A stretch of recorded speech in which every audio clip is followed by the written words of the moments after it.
one of the most devastating experiences. But the pain of loss goes even deeper for Noemi Dado.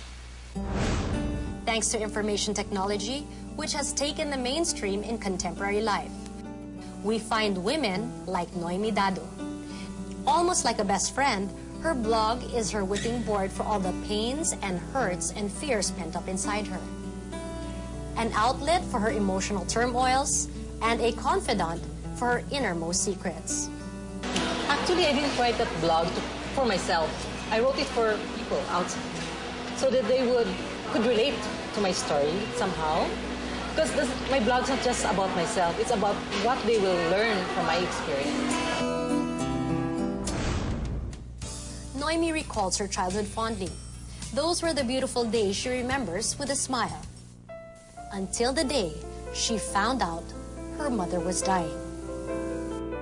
I was around 15 when we found out my mom had breast cancer. It's something that you don't want to think about, because you never think that your parents will die. Keep memories of him also and my family. It was the first major tragedy that struck Noemi. The day after her mother passed away, Noemi was grief-stricken. So when she eventually died, what did you feel? I felt sad that the family will be broken. It's not whole, it's not the same. But, my father was really good. He made sure that we were still a happy family. He never shared with you his grief or his pain? Only once, the day my mom died. But it was not the last time they would grieve for somebody they loved so dearly. A few years after, it was her brother who has taken away because of fulminant hepatitis. How did that happen? Oh, it was, what's this? An epidemic in our neighborhood. The water supply was by the water district of Cebu. Apparently, one pipe was open, and it was along some sewer, so the water got contaminated.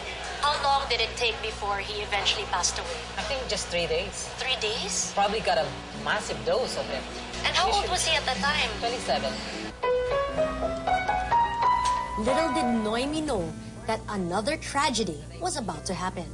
The next tragedy was your other brother naman. Yes, my older And he got leukemia and also died as well. Yes, but this time 3 years. The same gap as my mom. 3 years, what happened? From the time he was 1996, diagnosed, and then 99. We brought him to the U.S. for a clinical trial. Fortunately, I have doctors in the families, and they said, hey, we will try this trial. Fortunately, the trial didn't work for him. So he had to be brought home and died within 2 weeks. A mother and 2 siblings, the loss had been too painful, and her father found it too much to handle. I'm curious how your dad took all of this, because at the time, he lost his own wife, his partner, and his 2 sons. No, I never figured it out, but now I know that he must not have grieved that healthily, because he didn't talk much about it after the death. Because from what I know now, I'm jumping ahead, it's good to talk about it. And maybe that's why he was not grieving healthily. He suffered. He was not taking care of himself. So eventually he also got sick. Like the worst nightmare one could ever imagine, Noemi's biggest fear happened. It was not her father this time, though, but her most precious 6-year-old son. You can never imagine that to lose a child. I have met parents before who've lost a child, but never could I ever comprehend what it is like. Do you remember the last words that your son told you?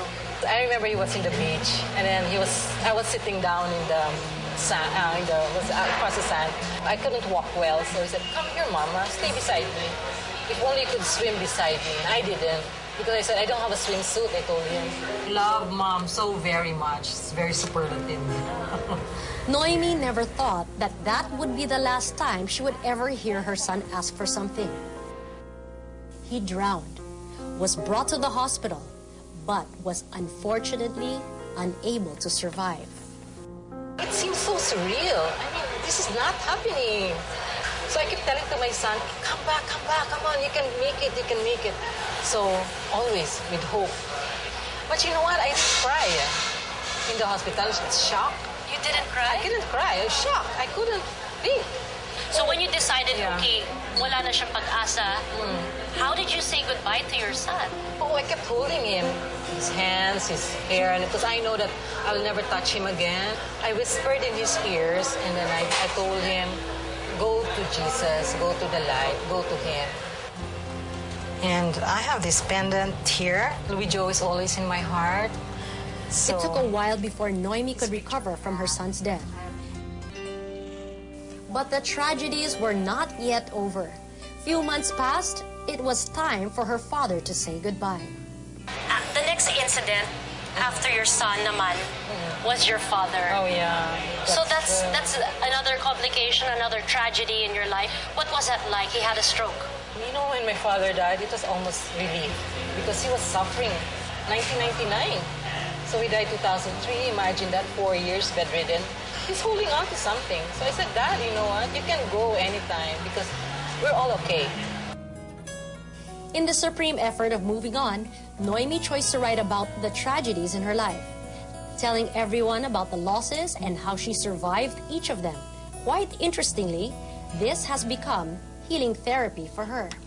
As a matter of fact, she was able to write a book about it. When you rewrote the story of the incident Yes. for the book Falling Cradle, that's the moment you broke down. Oh yeah. It was Why? Because I had to write, because when you write the death of your son, you have to write what he was like as a living boy. I remember the first part, he would say, "Do good boys go to heaven?"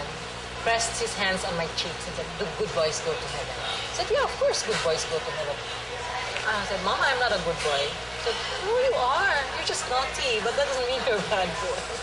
So I described him like that as a very, concerned of his spirituality at such a young age.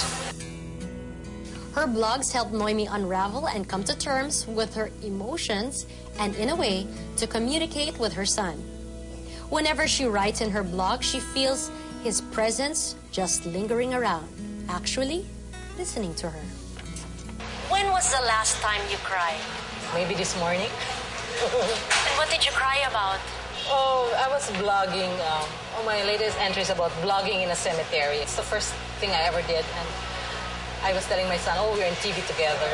I mean, it teared me a bit. I mean, and then I was thinking that maybe my son, is just there with me at the time. It was 2 o'clock in the afternoon. The wind was so cool. It was so peaceful. For all that she has gone through, I truly admire her strength. I pray that as she continues to write in her blog, time will come when there would be happier stories. Right now, I am confident that her son and the rest of her loved ones are now all angels, looking down from heaven. Truly, Noemi Dado is a Filipina to be proud of.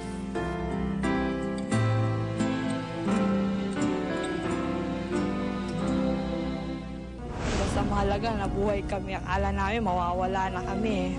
At the time, the plane was lost at sea that Jessica thought it was the end of them. Akala ng GMA and my family, we were all gone.